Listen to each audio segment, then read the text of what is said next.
Hey everybody, I know, or good evening. I know I am crazy late on this. Probably 2 weeks or a week or so late on my husband is cheating on us, aka Mama done burnt the chicken review. I'ma do episodes 2 and 3 together because I can't. It's getting real good. I really wasn't expecting to watch this show. I just want to see what it was all about, just being nosy off the commercial as usual. That's why I got so many damn shows I'm watching now, just being nosy watching the goddamn trailers or commercials or shit. And from season episode 2 and 3, well, 3 was better than 2. But episode 2, Deatra Hicks, is that her name? I don't know. Deatra, I love you, but you are too much. Too much. You're extra. And nobody asks for extra mayonnaise. She is too extra, and she always have to flip things around and make it about her. So basically, this episode, the actors are getting together, trying to learn, get off book, meaning off the script, know it, actually know it and know about without using the script. And from the parts that I could remember, episode 2, they at this little stage house or whatever the case, and the actress is sitting in the back, and I feel like she's being pushed to the side anyway, and so, Leah gets up there, and I'm like, okay, Leah, your acting is terrible. And that's to be expected with these plays on the circuit. It's all right. I don't think she'll be able to transition to like movies or something like that. And these plays, it seemed like these black plays on the circuit, the Chitlin circuit, whatever, they're one dimensional. So, Leah, you was I like, it was kind of bad. Jermaine, he ain't trying. He's an understudy of one. There's only one male leading, and that's Ginuwine. And he's the understudy for Ginuwine, Jermaine. So I don't understand why he ain't got it together. And he can sing. He can sing down too. Meanwhile, the Australian girl, of course, white people always showing us up. Come on, black people, get it together. She's done a study for 3 parts, and she was off book within 24 hours. But yeah, they're rehearsing and everything like that. Now, JD's daughters are already overbearing, and the thing about it is, like, nobody's gonna listen to you. You guys, not even over 25 years old, and you're trying to tell people 30, 35 and up of what they're doing and stuff like that. Yeah, you grew up in this damn circuit and all, but you're not built for this. You haven't lived nothing yet. I'm sorry. And this is coming from a 36-year-old. Bitch, y'all haven't learned nothing. And that's the problem. See, JD, I see he's trying to make good TV because he set up all of this. And it's not good. No one's trying to listen to you. And I can't remember the daughter's name, the one with the really bad weave. Her name is Brianna. I think it's Brianna. For some reason, she has an issue with damn, I can't remember I don't want to call Australian white girl, but that's what she is. The Australian girl. I'm gonna say that she has a problem with the Australian girl. They up there, everybody, they're rehearsing on stage, and she's leaning. She's like, "Oh, that's the point. I told you to get on stage. Why would you lean? You might as well be sitting." Meanwhile, everybody else was like leaning against the wall and stuff. For some reason, she has an issue with her, and I don't know what it is. Even the other sister said that she was a little pushy when it came to her, and I don't know. I don't. She seems. I don't know. I don't know what happened. Maybe she thinks she fucked her father or whatever. I don't know, but JD needs to get that whole thing in check.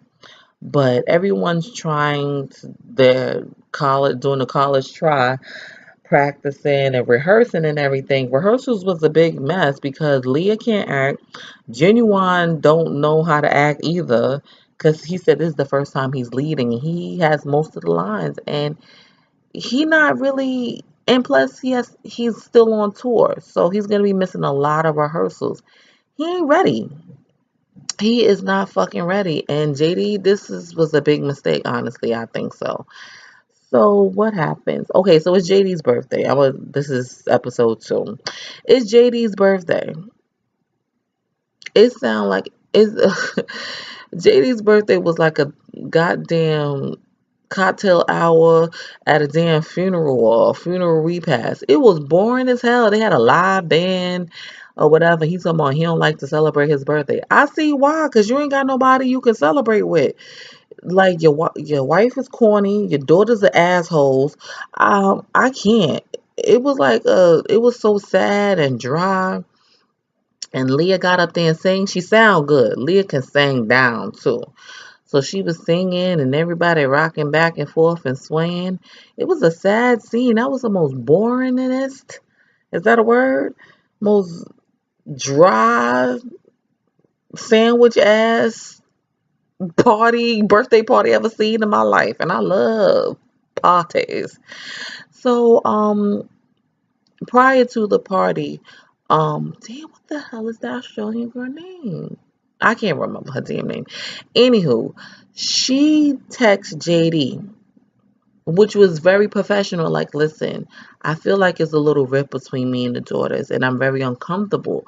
And I want to know, can we talk about it? Can it be resolved so they can work better in the future?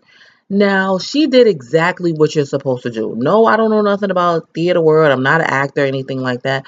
But just on a professional level, he's the director, he's the writer, he's the composer. She came to him and text him about what's going on, how he's feeling, how she's feeling uncomfortable. She feel like it's a little disconnect between her and the daughters. Okay, what the fuck, JD do? You go and show the daughters or the main daughter that has attitude. I think what the hell is Brianna, whatever her name is. Um, and that was the wrong move. That was messy, and that was some bullshit. Why would you do that? So Brianna took it upon herself to confront her, the Australian girl, at the birthday party. Honestly, I'm glad she did because it wasn't the time and place for everything. And that time, it really wasn't the place, but it made the party interesting because it was crazy. Crazy, crazy, crazy boring. So she comes up to her with her bad weave talking about, oh, like if you have a problem with me, like Jermaine is here because he deserved to be here. You don't need to be here. She's telling her, and this girl feels terrible. She starts crying and stuff. And I said to myself, like, Australian girl, you better than me because I would have snatched her by her bad weave, holding on by them tiny threads, and yoked her like, little girl, who the fuck are you talking to? And shake that hair out of her damn head because she's getting all crazy and she's very disrespectful, and they don't know how to talk to people. They don't know how to talk to grown people, especially you coming to me with your 25-year-old ass. Get the fuck out of here. So everybody, like, it just got really crazy. Jermaine standing there looking like between going as they going back and forth with each other. Meanwhile, here go Deatra, Mr. Go Tellin' on Mr. Go Tellin' on the Mountain singing ass start singing the girl's name like I'm like, Theatra always gotta make it out to her. And this is really sad because she's too old for this. I mean, JD needs to give her a bigger part, needs to give her singing, something, because Theatra started singing. I was dying laughing.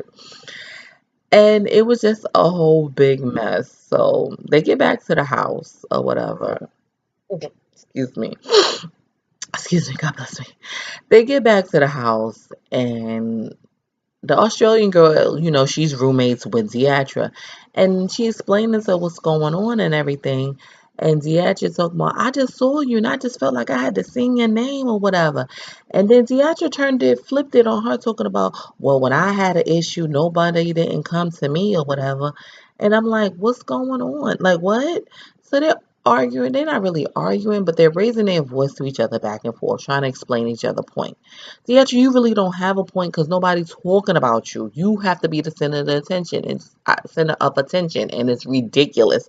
You're too old. You like 65 years old. Stop, Deatra. Stop.